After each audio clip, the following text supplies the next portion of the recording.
So 10 wrestling free agents that would thrive in Impact Wrestling.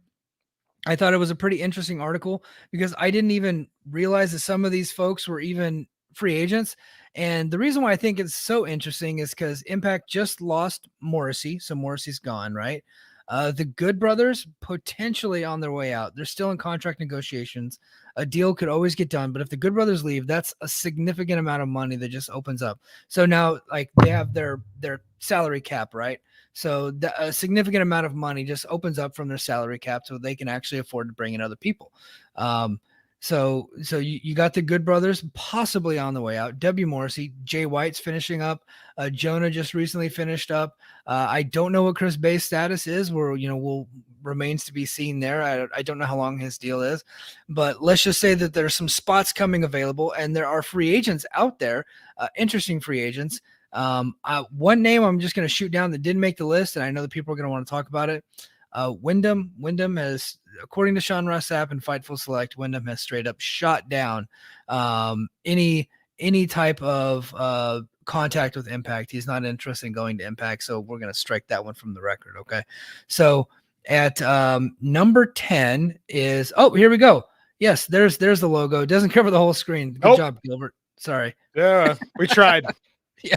So at number 10 is Katrina Cortez. She was an NXT lady. She got moved to the Raw roster. And Katrina Cortez, she's moved back to NXT. So what do you think of Katrina Cortez? Are you familiar with her? I never watched a single thing she had done in NXT. Because she wasn't even doing NXT. She was doing like NXT Level Up, I think, or 205 Live, or something like that before they cut her. I haven't been paying attention to WWE. Yeah, so she's a 26-year-old Chilean wrestler, this guy is saying could fit in for the Knockouts division. So sure, I'll take his word for it. I've never watched her work. There you go. Okay, interesting name, Alex Zane, who will actually be at Ultimate X, coming in at number 9. What do you think about the prospects of Impact signing Alex Zane? Oh, I think it's great. I think they should. I said this when he got released the first time, when we did this talk of who we should pick up.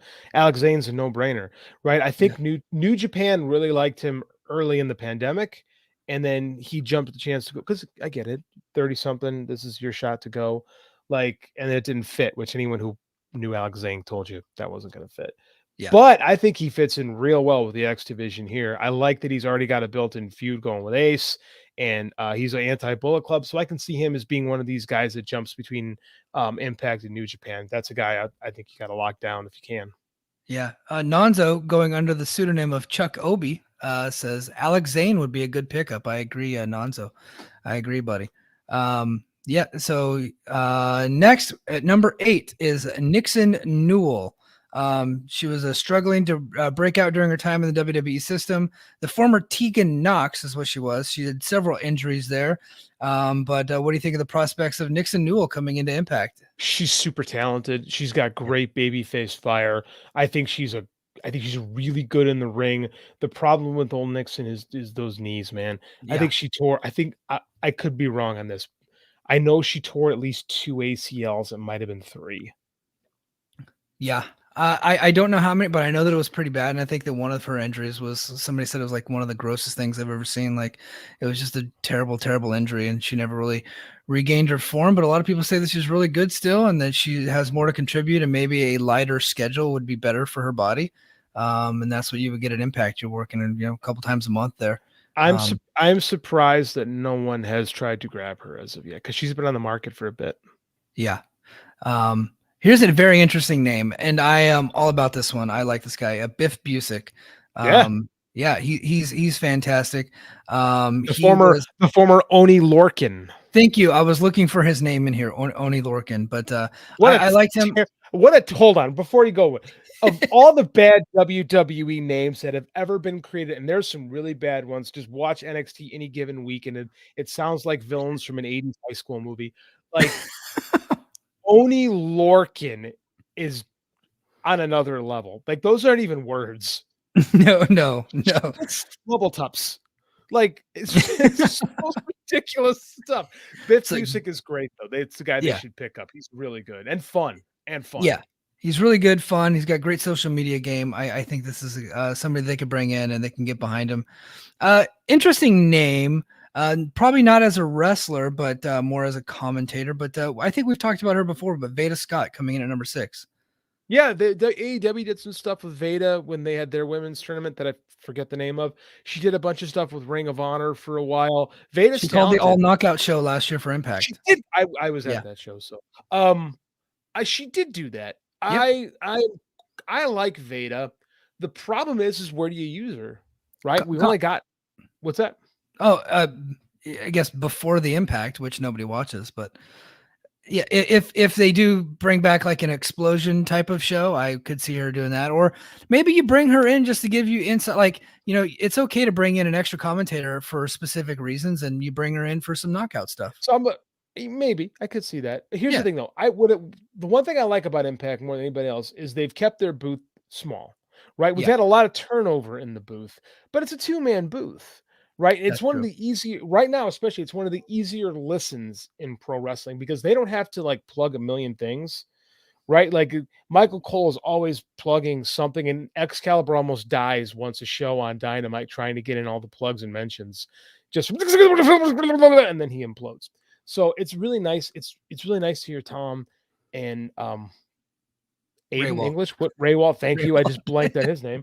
Those stupid names. It's nice to hear them just call wrestling. So I don't want to mess up that chemistry that's really pretty good right now. But I like Veda. I wish they could do something with her. I wish someone could do something with her, to be honest with you.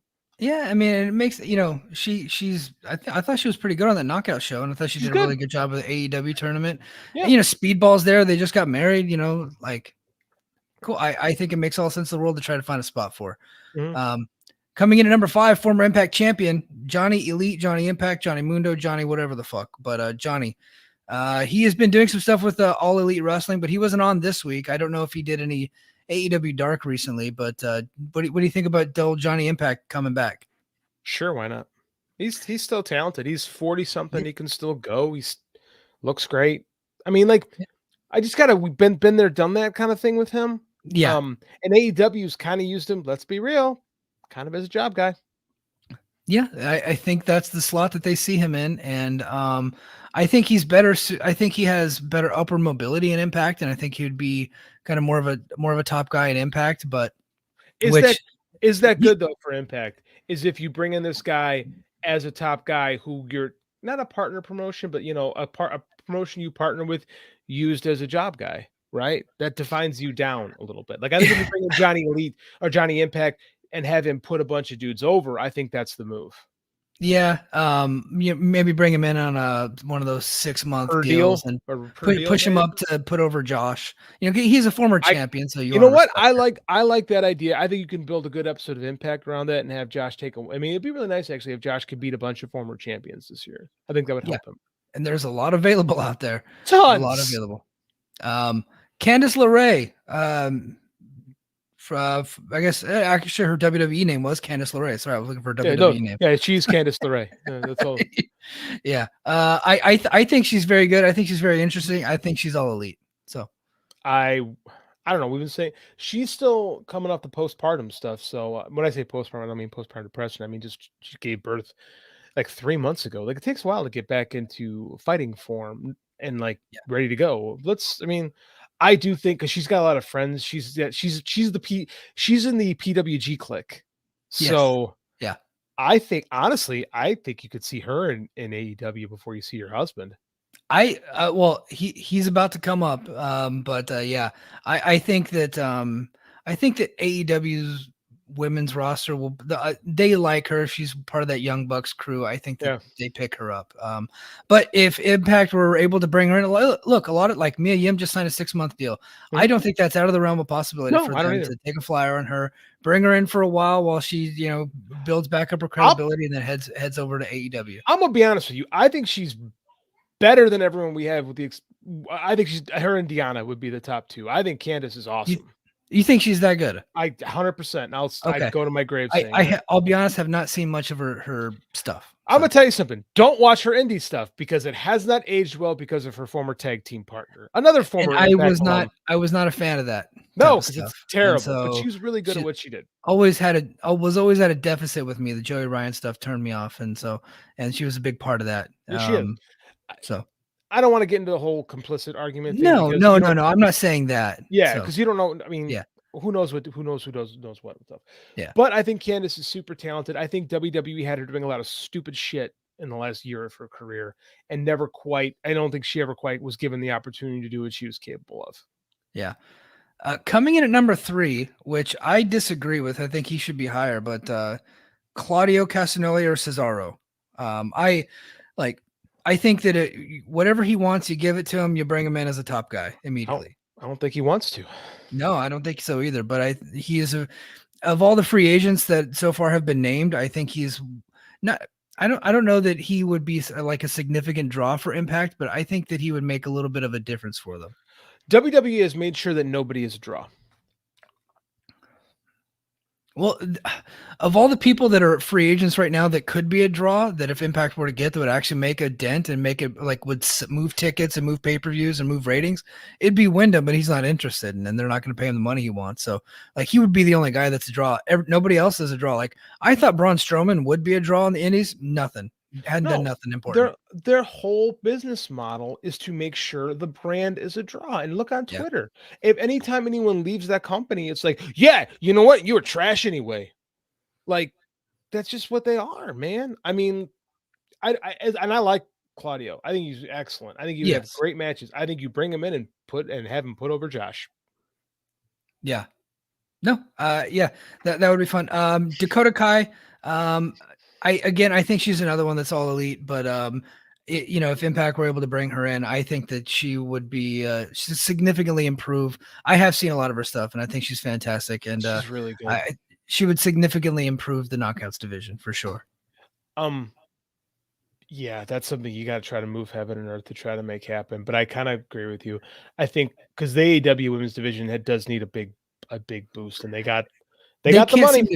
They got the money. They can't seem to figure it out though. They keep bringing in all these people and they never really move. Right? Yeah, but they just kind of stay stagnant. So they brought in Tony Storm and came in, and everything just stays stagnant with that division. So I don't know what's going on there. Well, that's the thing is like they want to keep that Britt Baker as the guy, is the woman in the division and Thunder Rosa. I mean, like isn't that what everyone accuses like them of us? Oh, you bring in these ex-WWFers, WWEers, and you just push them, which isn't true. That's not what they do.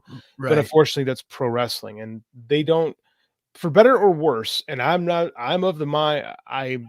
a fan of a lot of the women's matches I've seen in AEW, so I don't care to see more of them unless they're involved Thunder Rosa, and even lately that's been a little rough. So.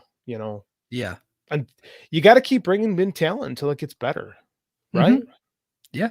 And that said, if Impact could get it to work, she's the best talent they have. And I stand by what I said. Yeah. So coming in at number 1 is Johnny Gargano. I don't think Johnny Gargano is going to AEW. And I think somebody else probably smarter than me said this. AEW already has 6-7 Johnny Garganos on the roster already. I don't think he adds anything to that promotion. I don't think he does anything for them. I don't think he draws money anywhere, and I don't think that he would actually sell a lot of tickets in Impact. But what I think he would do is he would, come in. He's a very good worker, and I think he would bring that talent with him and just have incredible matches. And I think that he would start turning that conversation around and having people talk more positively on the company. And that's why I think that you should go after Johnny Gargano and bring the guy in. You should go after Johnny Gargano. I don't know what he wants to do in his future. I don't know. I mean, like you'd think on paper he'd be AEW bound for sure. I am not as big a Gargano fan as a lot of other people are. I don't think he's bad by any stretch of the imagination. No. Of that group, I always thought Ciampa was the more intriguing of the two. Me too. You know, and I don't know. As an AEW fan, Johnny Gargano doesn't do much to excite me. I'm just gonna be honest with you. Like he's in segment 3, Yeah. But in Impact, he's wrestling for the All Atlantic title. Yeah, that's exactly where you would slot him. In Impact, could wrestle for the world heavyweight title pretty quickly and be kind of a guy that you can not build the company around. I think Josh is the guy for that company. But I think that he's right in there. Like you bring him in, he's right in there with Edwards and Callahan and Moose and all those guys. And he's having great matches with every one of them. Honestly, if I would try to bring Johnny Gargano in, and I think it's going to cost you some money to bring him in.